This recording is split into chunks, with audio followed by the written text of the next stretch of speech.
Well, I'd like to thank the Fundación de Mayo to invite me to this very important conference.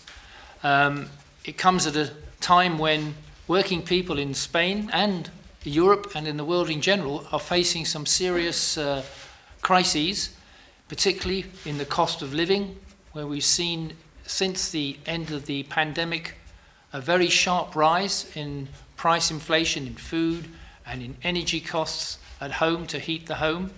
We've seen very sharp increases in prices. I just noticed yesterday that the Spanish inflation rate is now just under 7%, and if you take out food and energy, it's actually still rising. And at the same time, average wage increases for working people in Spain and in Europe are well short of that inflation rise. Indeed, over the last 2 years now, the real wages of the average household in the Eurozone is down by nearly 6%.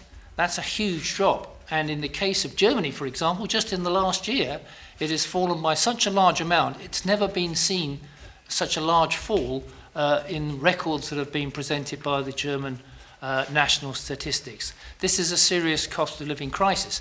And this conference is an opportunity to discuss the causes of these developments, and also to look at the general trends in the world economy, not just what's going on in one area or one sector or one country, but to look at the general trends across the world economy, so we in the labour movement can get a better idea of what direction the economies are going and what response the labour movement's got to make of that. And this conference is going to cover many of these very important general issues. I'm particularly concerned, in my case, about the prospect of another economic recession next year.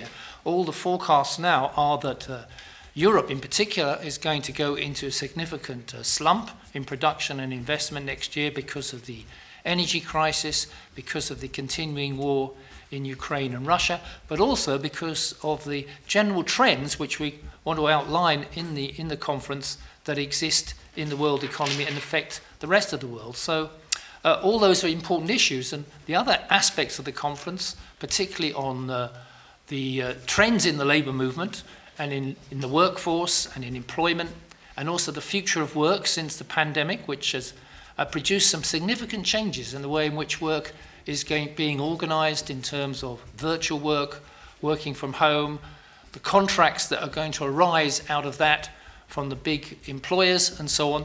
These are issues which the labour movement needs to understand and respond. And that's why I think this particular conference that we're holding here through the Fundación is something that is really vital, and I hope that we can learn out of this some important ways in which we can proceed in the labour movement to strengthen the position of working people, not only in Spain but everywhere.